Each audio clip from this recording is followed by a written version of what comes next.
Hello friends, welcome to online Navya academy. कैसे आप सब लोग? आई होप आप सब अच्छे होंगे और अच्छे से आपकी स्टडी चल रही होगी। तो दोस्तों, जब मैं इसके साथ एक नया वीडियो लेके आया हूं जहां पे हम आज बात करने वाले हैं उत्तराखंड की जनजातियों के बारे में।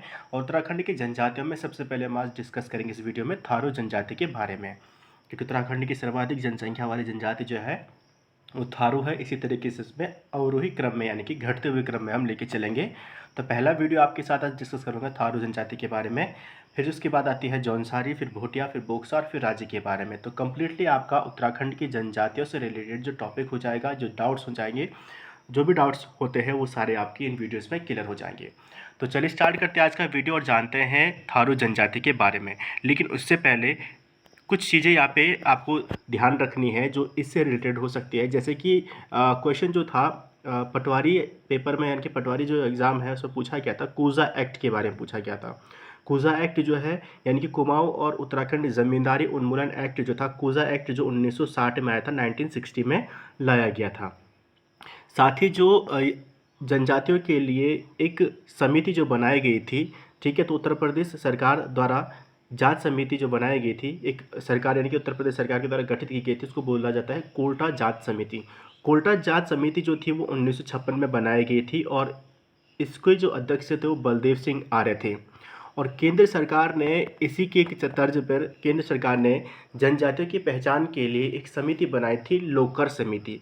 ठीक है, लोकर समिति बनाई थी केंद्र सरकार के द्वारा, जो बनाई गई थी 1965 में, 1965 में, जिनको की जनजातियों की पहचान करनी थी। और उन्हीं जनजातियों में से उत्तराखंड की 5 जो जातियां हैं उनको जनजातियों के रूप में दर्जा दिया गया।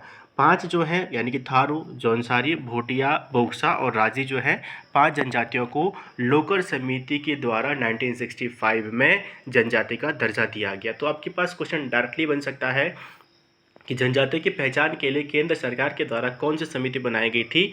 लोकर समिति बनाई गई थी। और कब बनाई गई थी? तो 1965 में बनाई गई। तो कितनी जनजातियां हैं? 5 जनजातियां इसमें पाई जाती हैं। ठीक है, तो चलिए देखते हैं थारू जनजाति के बारे में।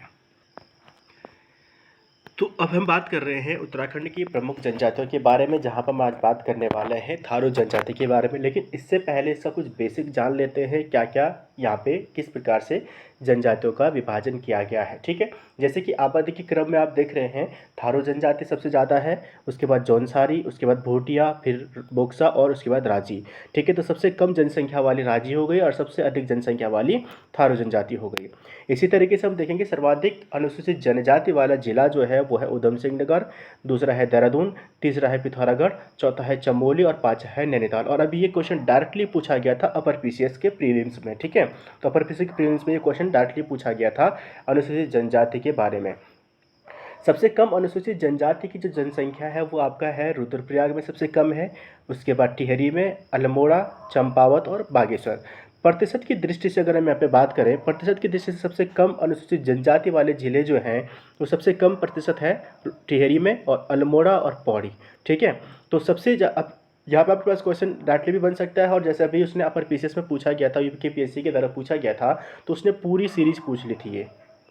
ठीक है, कि सर्वाधिक जनसंख्या वाले 4 जिलों का क्रम आपको बताना था वहाँ पे, सर्वाधिक जनजाति का। ठीक है, तो उसमें इसने 4 जिलों को इस तरीके से उसने डाल दिया था। तो डायरेक्टली आपके पास क्रम भी पूछ सकता है और सिंपली एक भी पूछ सकते हैं कि सर्वाधिक जनसंख्या सर्वाधिक अनुसूचित जनजाति वाला जिला कौन सा है, सबसे कम कौन सा है, प्रतिशत की दृष्टि से सबसे ज़्यादा कौन सा है, सबसे कम कौन सा है। ठीक है, तो प्रतिशत की दृष्टि से सर्वाधिक आबादी जो है वो आपकी है उधम सिंह नगर में और सबसे कम है टिहरी में। ठीक है, सर्वाधिक यानी कि शिक्षा के क्षेत्र में जो है अनुसूचित जनजाति जो जहाँ पर सर्वे सबसे ज़्यादा शिक्षित हैं वो है रुद्रप्रयाग में, और सबसे कम शिक्षित अनुसूचित जनजाति वाले जिले हैं वो है हरिद्वार। ठीक है, 2011 की जनगणना के अनुसार अनुसूचित जनजाति की जो आबादी है वो है 2,91,903। कुल इतने लोग जो हैं वो अनुसूचित जनजाति के उत्तराखंड में पाए जाते हैं, सभी को मिलाकर। ठीक है, टोटल है, इसमें आपको थारू, जौनसारी, भोटिया कुछ नहीं, सब मिला के है, 5 जनजातियों के जो लोग हैं वो सारे इतने हैं।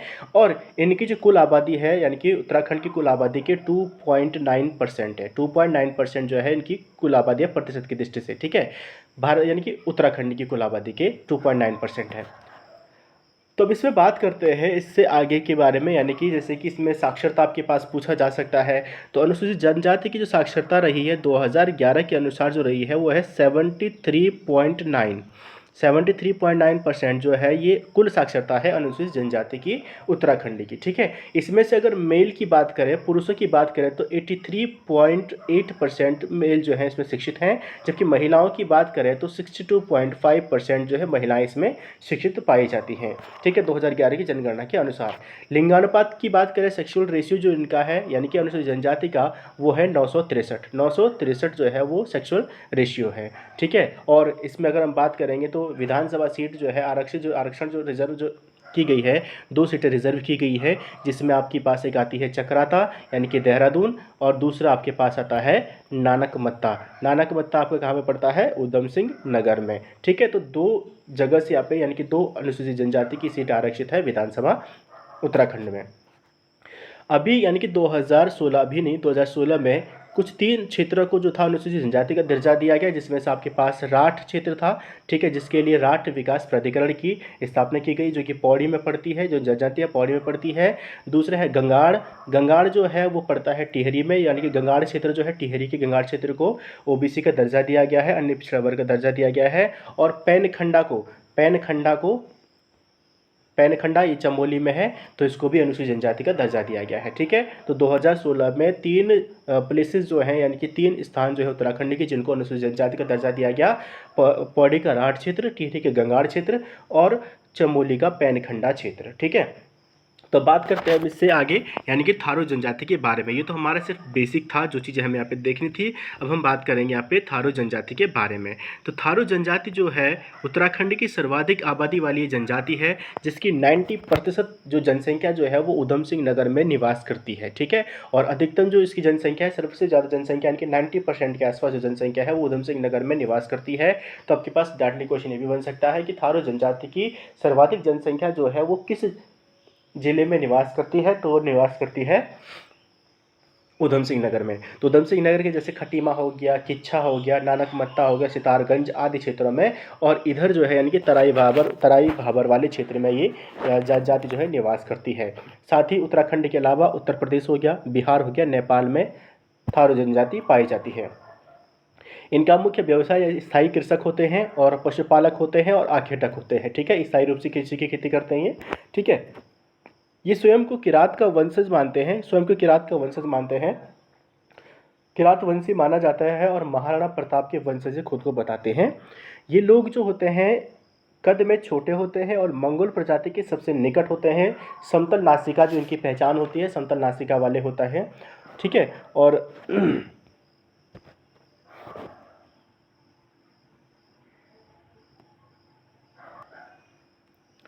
तो समाज में ये लोग बड़े व्यवस्थित ढंग से चलते हैं, और उनके लिए यानी कि समाज को, अपने परिवार को व्यवस्थित ढंग से चलाने के लिए जो होता है यानी कि, क्योंकि यहाँ पे जो समाज होता है तो इनका समाज होता है हिंदू का प्रतीक, यानी कि हिंदुत्व को ही ये सब मानते हैं। ठीक है, और समाज को चलाने के लिए, व्यवस्थित ढंग से चलाने के लिए इनमें एक पुरुष को चुना जाता है, यानी कि मुखिया जो चुना जाता है, जिसको बोलते हैं गंधुर। ठीक है, क्या बोला जाता है? गंधुर उसको बोला जाता है।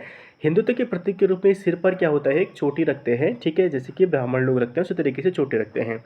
ये लोग, इनका जो समाज होता है वो गोत्रों में डिवाइड होता है, इनके गोत्रों में विभाजित हो जाता है, जिसको एक कुरी कहते हैं। क्या बोलते हैं? कुरी कहते हैं। जैसे गोत्र बोला जाता है तो इनके भाषा में इसको कुरी कहा जाता है।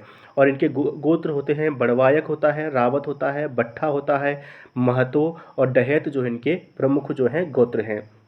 इनमें कुछ उपजातियाँ भी पाई जाती हैं, जैसे कि राणा उपजाति हो गई, कठरिया हो गई, डंगरिया होगी, जेगिमा हो गई, पश्चिमाह हो गई। तो पश्चिमाह जो है ये गोरखपुर में पाई जाती है, वहीं कठरिया जो है यूपी में और नेपाल में भी पाई जाती है, और राणा जो जनजाति है वो नैनीताल और उधम सिंह नगर में पाई जाती है। और इन सभी उपजातियों में सर्वश्रेष्ठ जो है वो राणा उपजाति को माना जाता है। ठीक है, अब इनकी कुछ सामाजिक व्यवस्था तो ये थी, अब इसमें कुछ विवाह के लिए कुछ अनूठे तरीके से इनके विवाह किए जाते हैं, उसके बारे में देखते हैं। ठीक है, तो विवाह की इनकी जो व्यवस्था होती है, इसमें एक प्रथा होती है, क्वेश्चन कई बार पूछे जाते हैं इनसे रिलेटेड। तो अब यहाँ पे होता है सबसे पहले तो ये बदला विवाह प्रथा। बदला विवाह प्रथा का मतलब होता है कि यहाँ पर बहनों का आदान प्रदान किया जाता है, मतलब एक की बहन इस घर में आएगी तो उसकी बहन उस घर में जाएगी। ठीक है, तो इस तरीके से बदला विवाह का इन पे यहाँ पे प्रचलन होता है। इसके साथ ही यहाँ पे होता है तीन टिकड़ी प्रथा।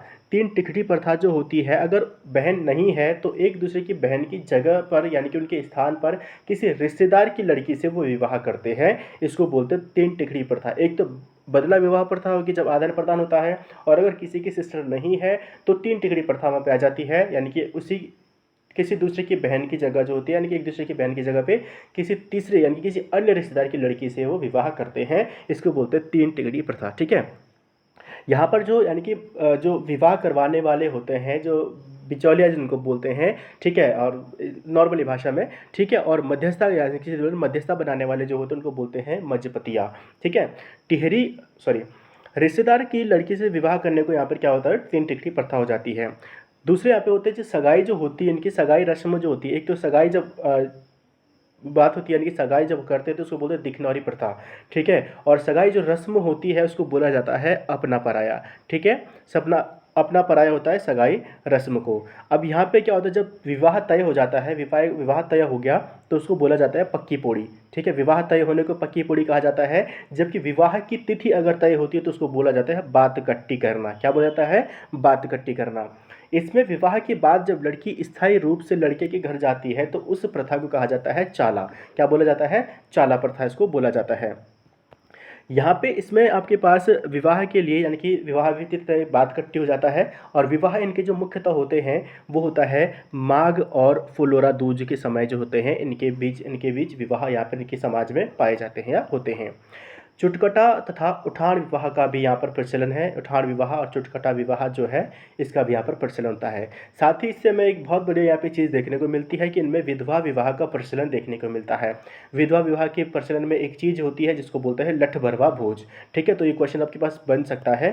तो क्वेश्चन ये छोटे छोटे से लठ भरवा भोज क्या है, पक्की पोड़ी क्या होता है, अपना पराया, बात कट्टी। ठीक है, तो जनजाति के हिसाब से पूछ लेगा आपसे।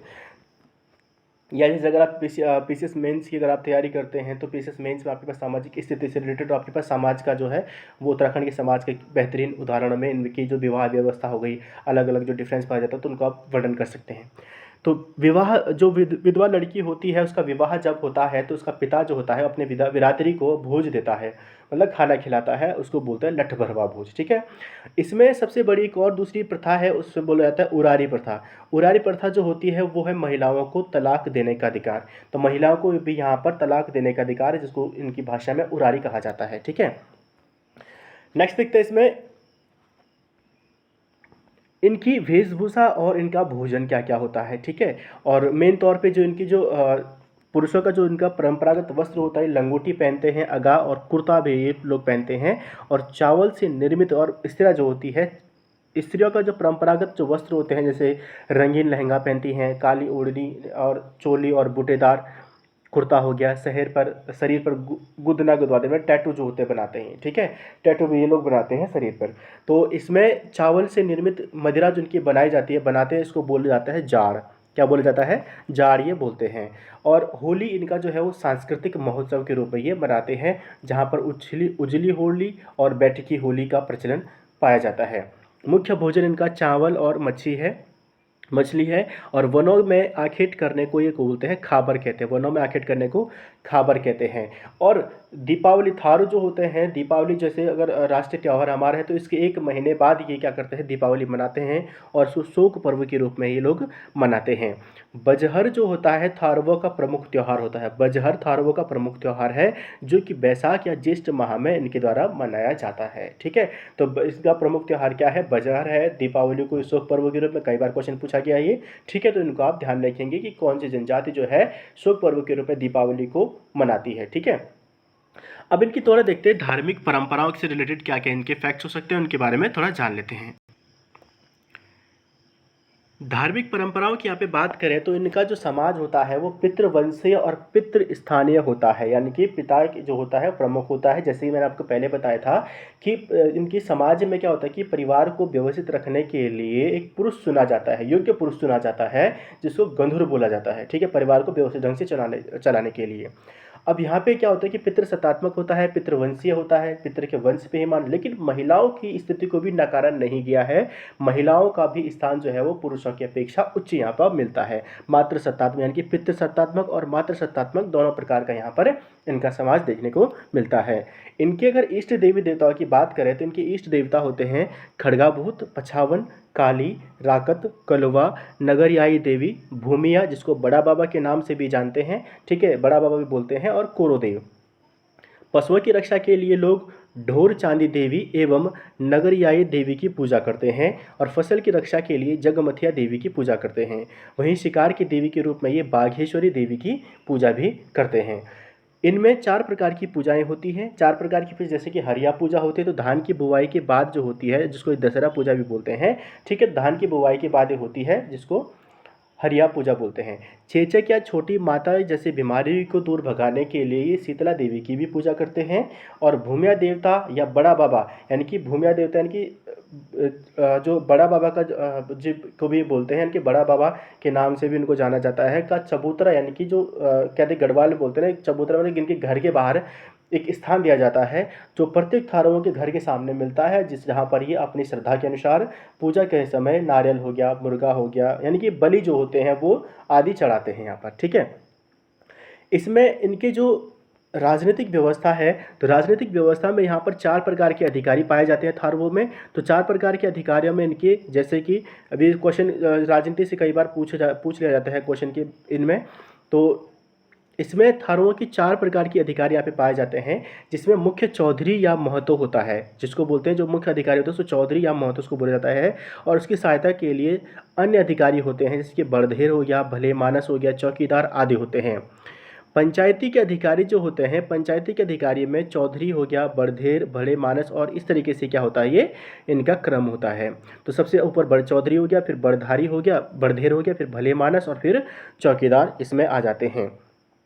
न्याय के लिए थारुओं में मध्य पंचगण न्याय के लिए मध्य पंचगण की व्यवस्था है, जिसमें क्या होता है कि मदिरा की घूंट के साथ तर्क वितर्क किया जाता है, अर्थात न्याय में इनके मदिरा को प्रमुख भूमिका इनकी मानी जाती है, ठीक है।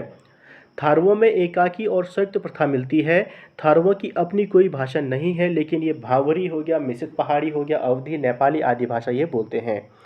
इनमें झूमड़ा जो होता है, झूमड़ा जो है वो थारुओं का नृत्य गीत एवं लचहारी नृत्य यहाँ पे पाया जाता है या ये करते हैं। और भरुड़ा थारुओं से ओझा या तांत्रिक के लिए, भरुड़ा जो होता है, जो थारू लोगों में जो ओझा और तांत्रिक के लिए भरुड़ा शब्द का प्रयोग करते हैं, ठीक है। तराई क्षेत्रों में मच्छरों के बीच थारुओं ने अपनी जनजाति का अस्तित्व बनाए रखा, जिस कारण से इसको मलेरिया प्रूफ मानव के नाम से भी जाना जाता है। मलेरिया प्रूफ मानव जनजाति के रूप में भी थारू जनजाति को जाना जाता है। और थारू लोग का मुख्य जो रूप में जो धान की खेती ये लोग करते हैं, और यहाँ पर जो है बहुपत्नी विवाह का प्रचलन भी पाया जाता था। वैसे अभी धीरे धीरे समाप्त हो रहा है, लेकिन कुछ हद तक अभी यहाँ पर ये पाया जाता है, ठीक है। तो दोस्तों था आपके पास थारुओं से संबंधित और थारू जनजाति से संबंधित कुछ महत्वपूर्ण तथ्य और थारू जनजाति से रिलेटेड कुछ इंपॉर्टेंट फैक्ट्स, जहाँ से आपके पास क्वेश्चंस बन सकते हैं, ठीक है। ये आपके पास, चाहे आप किसी भी एग्जाम की तैयारी कर रहे हो उत्तराखंड की, आपके हर एग्जाम में ये आपके काम आने वाला है, ठीक है।